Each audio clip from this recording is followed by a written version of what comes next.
welcome back to our channel. So today's video guys, or today is Thursday, December 28.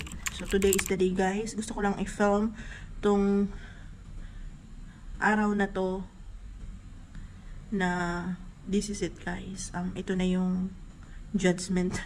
This is the judgment day. Whether it's a new beginning or the ending, right? So magaganap na ang ating medical for the visa for today's video guys. Gusto ko i-document tong araw na to. Pero hindi ko pa naman siya makuha guys, but I have to go through medical today. So this is the day. I hate needles, I don't like needles, but I have to face it guys. Kahit nga yung sa sugar, ayaw na ayaw ko yun, pero nagawan ko siya ng paraan and wala akong magawa. Kundi tanggapin talaga yung katotohanan na this is it. This is reality and I have to do it, you know, para malaman natin kung ano talagang status ng sugar natin. So yun, gusto ko i-document tong araw na to na masaya, hopefully, masaya lang tayo guys. Hindi tayo dapat affected kung ano man ang mangyari sa atin. Kung kagustuhan ng Diyos na nagtatapos na yung ano natin, why not, diba? Tanggapin natin. Yun. So, I have just 3 hours 3 hours left kasi at 1 o'clock pupunta na ako ng hospital. So, yun. Balitaan ko na lang kayo mamaya, guys. Okay? Anyway, sasabihin ko pala sa inyo kung ano yung preparation ko. I wish it will work. So, ito, ikukwento ko sa inyo. Ginawa ko, nagja-jogging ako kagabi. Not jogging, but walking for 1 hour. It's like 6,000 steps. 6,000 steps guys, can you imagine that? And today I tried to walk 10 minutes. Ayaw kong masyadong magpagod. I just want to relax my body within today guys, kasi yun na yun eh. Wala natin magagawa kung ano man yung result, but I am being positive. Ayaw kong maging nega sa mga pangyayaring ito, and that means accept ko kung whatever happen, what will happen, I'm accepting it, so it's fine guys. Alright, so balitaan ko na lang kayo mamaya guys, okay? Hey guys, update ko sa inyo, hindi ko pa naayos yung buhok ko Alam nyo, tignan nyo, ang dami kong kalat yan bag. Kasi alam nyo guys, nagulat ako, biglang umakyat yung dugo sa ulo ko. Kasi hinahanap ko yung labor card ko, kasi kailangan yun for renewal. Andyan na pala, nandito siya guys, oh, naipit. Tapos, kinalakal ko na kasi minsan makakalimutin ako, may mga bagay ako na itapon. Baka mamaya nailagay ko sa silupin, tapos naitapon ko. So, sobra talagang kaba ng dibdib ko as in. Parang umakyat yung, alam niyo, parang umakyat yung dugo sa ulo ko. Buti na nandito lang siya talaga guys. Parang, oh my God, what's the struggle? Magre-renew na nga lang tayo ng contract. Mawawala pa yung labor card natin. Kasi kailangan kasi yung labor card na yun guys, yung number, tsaka pinapaprint nila sa medical. Ayan, I finally found it.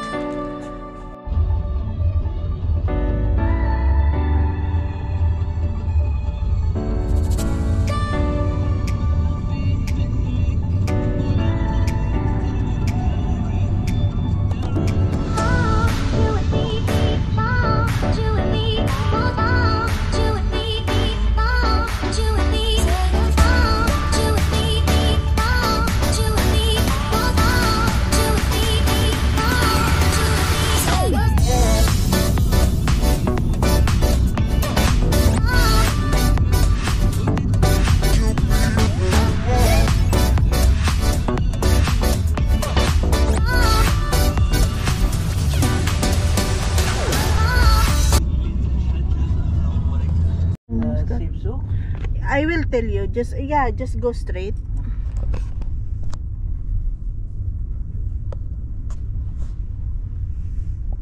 Dito na ako, the moment of truth. Ayan na tayo, may medical na tayo guys. For you.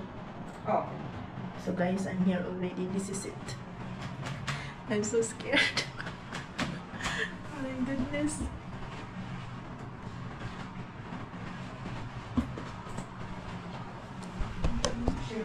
Yes.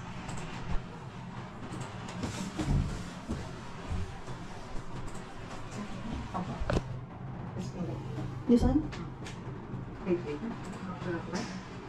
After? Okay.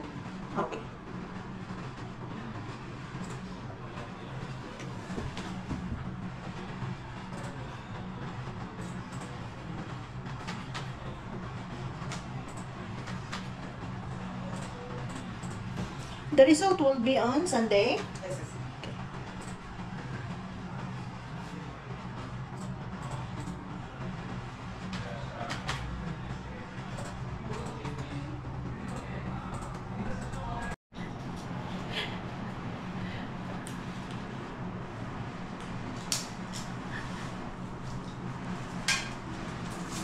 Tell me if I need to close or not.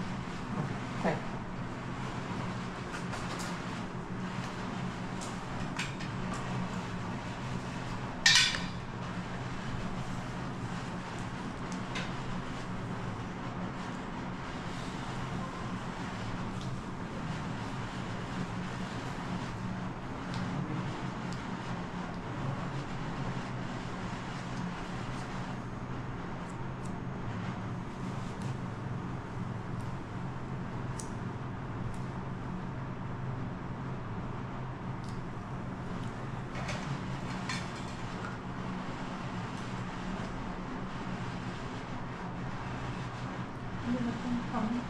Not coming?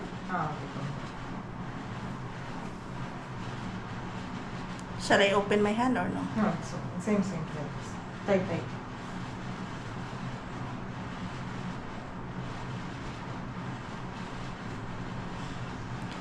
Not hurt. I'm good.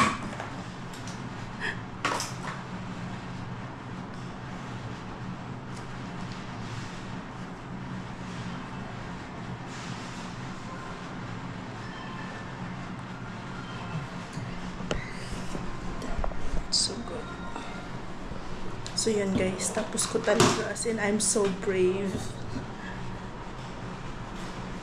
So yun guys, and finally done. Talagang ano guys, grabe yung fighting spirit ko. As in, kayang-kaya naman pala. So yun, hanap na ako ng taxi. Back to work na tayo guys. Tapos na yung ano natin.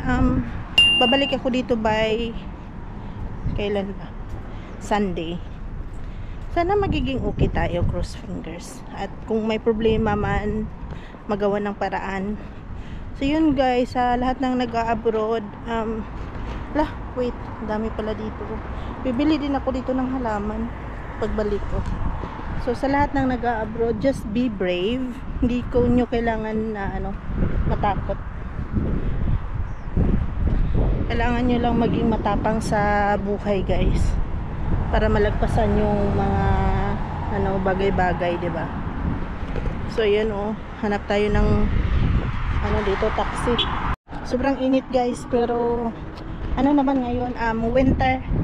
Mainit siya pero maganda yung ng lamig. Sana ba tayo kanina? Yeah, tungkol sa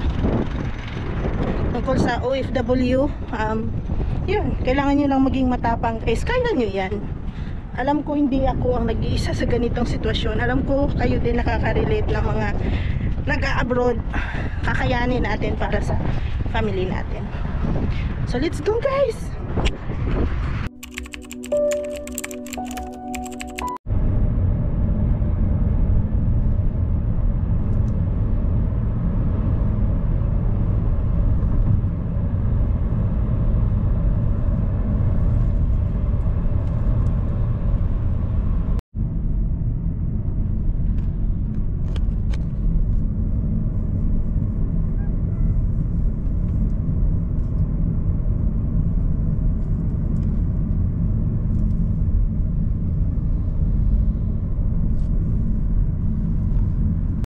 So yun guys, nandito tayo ngayon sa shopping mall. Ayan, ita-try on natin yan. Magsa-shopping na lang tayo kasi wala naman yung hinihintay natin eh. Bahala ng Diyos doon guys.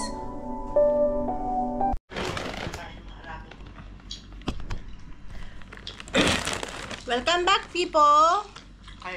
So yun guys, ang sabi ko, nabigo tayo sa ating araw na to. So move on tayo. Hindi ko alam kung kailan talaga matatapos tong problema natin. So mag-haul na lang tayo guys. Instead na may stress ako, haul tayo Cheetos. Alam ko hindi to pang Cheeto. Yan, Cheetos dalawa kasi nagsisale sila 50% off. Ay, ito yung mga natin. Tapos, may damit tayo. Ayan. Baka ito yung magiging outfit natin for today's video. Ayan. At meron tayong bra. Meron tayong Elise na 50% off. Gusto ko to crop top.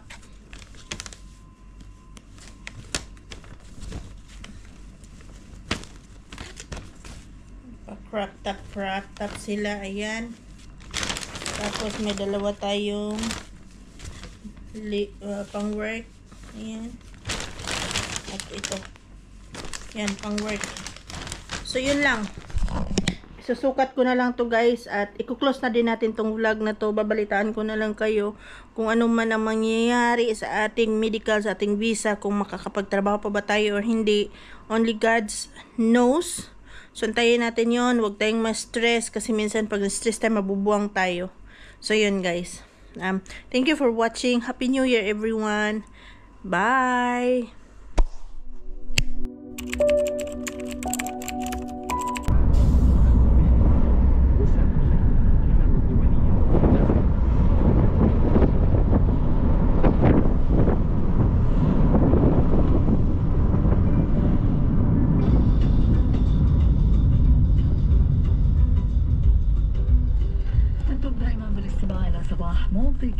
So yun guys, lalabas na ako. Nandito na siya sa akin. Finally. Sobrang saya ko na guys kasi ito na yung second to the last part. Ang next kasi nito is pupunta natin ng police station para sa ating resident visa. I'm so relieved today. So today is a second day of January. Last day, January 31. Yeah, January 31. No, December 31.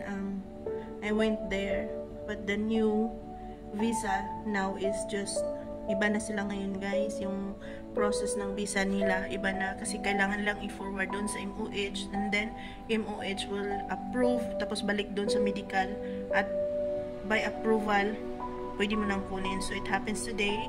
I got my approval that I really didn't expect, guys, because I know I struggled a lot of my health issues. I have health issues before. 2 years back, yes, I have health issues. I have high sugar, but this time I think through prayers, so I got fit to work immediately. But I know naman the struggles before ng medical ako. The struggle was really overwhelming kasi nag-exercise ako every day. 1 week before the medical, every day 1 hour walking. And then makain ako ng ampalaya. Maybe it can help you guys, to those who has sugar. It really helps. Then iniinom ko din yung ampalaya juice, smoothie. Yun ang iniinom ko, guys, every day. So today I got it. It is fit to work. So nandito na tayo sa second last of visa approval. After this, we're going to ROP para makuha natin yung resident visa natin or ang labor card natin. So yun guys, update ko kayo pag nakuha na natin yan para party na tayo and good na tayo. Alright? So yun guys, kwento ko lang. So yesterday, nakatanggap ako ng message, ayan, na na-approve na. Tapos tinawagan ko naman sila nung nakarang araw kasi I had a medical Thursday, and Thursday, Friday, Saturday kasi dito walang bukas. So probably Sunday kung makukuha yung medical ko. So unfortunately, nakita nyo naman sa previous vlog ko na pumunta ako, previous na episode, clip pala, na pumunta ako at nakuha ko wala. So nag-shopping ako nung araw na yun. So I was really really happy, at saka nakaka-relieve ng damdamin na yes, right, I will be having another contract and I will be having still job. I can still earn money. So yun guys, yung nagpapasaya ng puso ko, as in I feel I felt relieved and, you know, happy for all these things in my life. So, makikita nyo guys, yung susunod na clip nito is the renewal, or maybe I will be holding my labor card or my visa, right? So yun guys, see you in my next episode. Update, meron akong good news na sasabihin sa'yo. Alam nyo naman yung visa natin, diba, na hindi pa natin nakuha yung labor card natin. Alam nyo naman dun sa mga previous meron nata akong mga video na lalabas bago to, that we're struggling about visa because kailangan natin mag-go through ng medical.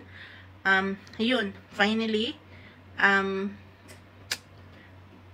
kwento muna tayo ha guys. 3 days ago pala, nag-message yung amo ko na kailangan daw niya yung passport ko kasi nandun siya sa Sanad.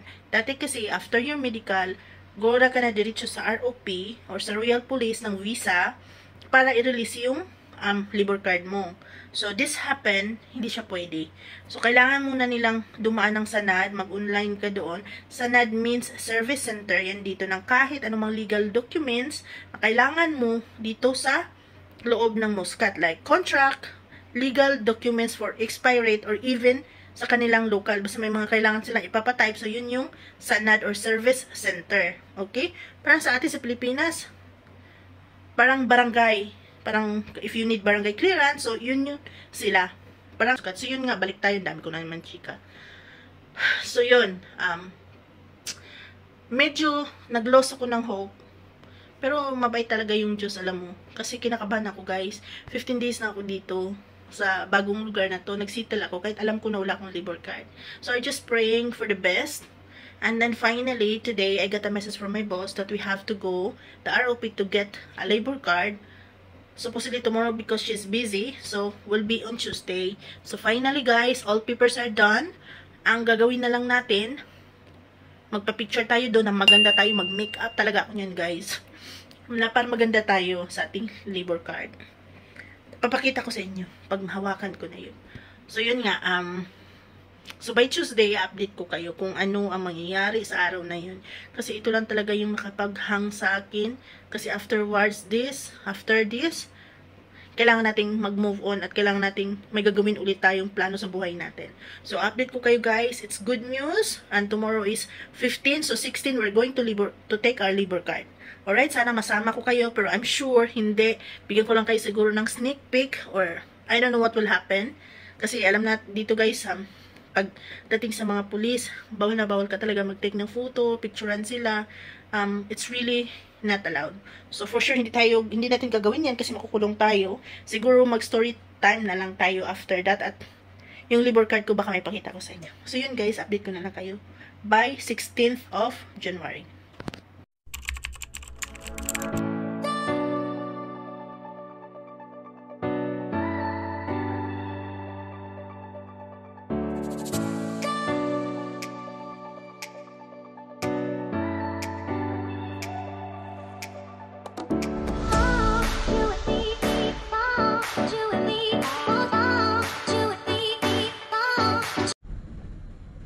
Hi guys, good morning. Now it's already 9:23 and today is 16th of January 2024. So guys, hindi ako nakapag-intro sa inyo ng vlog in the morning kasi nga gumising ako 7 o'clock, which is really late. Kailangan pa nating mag-ayos pa 7 AM na ako nakagising guys. Ang call time namin ng amo ko 7, nandito na ako sa shop. So anong nangyari? Story time muna tayo guys ha. It is good day and I feel crazy at the same day. Kasi yun nga, buti na lang may taxi. Yung taxi kasi 5 minutes pa daw siya darating. So nakarating ako ng parang 7:20 sa shop. As in, nagantay yung amo ko sa akin yata ng less than 10 minutes. Diba nakakahiya? Kasi nga, oh my god, hindi ako nakagising ng maaga guys. Nahihirapan ako.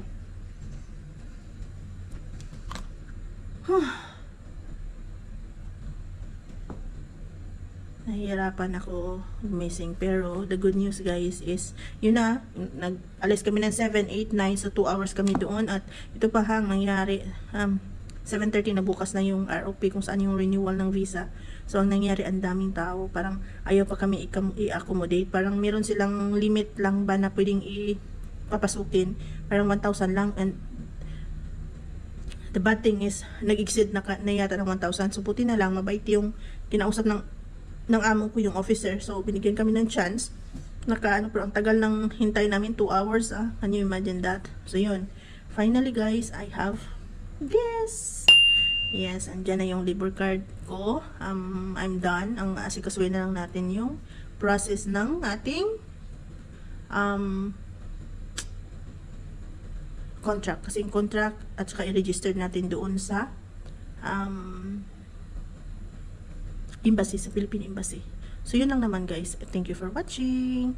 Masayang-masaya ako, guys, kasi akala ko matatapos na yung pangarap ko. So, I always told you guys, akala ko matatapos na yung pangarap ko. But, this is the day. Yung mga previous vlog ko, parang nasabi, magkaroon ba ako? Magkakabisa ba ako? Kasi ayaw ko talaga magsalita as far as hindi ko pa talaga mahawakan yung labor card ko. Kasi yung totoo na talaga. So, ayaw ko magsalita ng gano'n na, ay, nililinig ko na nga mo. Parang nag-hold back pa ako ba? Kasi, you don't know. Kasi, pwede naman, kung hindi talaga para sa'yo, pwedeng gawa ng Diyos ng paraan yun eh. Diba? Para magka-struggle ka. But, of course, God give me a chance to stay and to get more money, to sustain the life of my mother and with me as well, for me as well. So, yun yung goods dyan. I-update ko na lang kayo guys sa mga susunod na araw, mga kwento-kwento pa, kung anong mga kwento magkaroon tayo. Yun, gusto kong malaman nyo na I already got a new visa, which is another 2 years contract, which is really good. So, tapusin na natin tong vlog na to guys. Alam nyo na meron akong visa and I'll still stay in Muscat for another 2 years. Alright? So, sa susunod na update, I will tell you what we're gonna do these days. Thank you for watching guys and I hope to see you soon. Good night! So, I have to watch. So, yun guys, kuklose natin itong vlog na to. Ang haba-haba ng vlog na to guys regarding my visa. So, ikuklose natin itong vlog na to guys and I'll see you to my next one. Bye! Thank you for watching. Bye. Thank you for watching.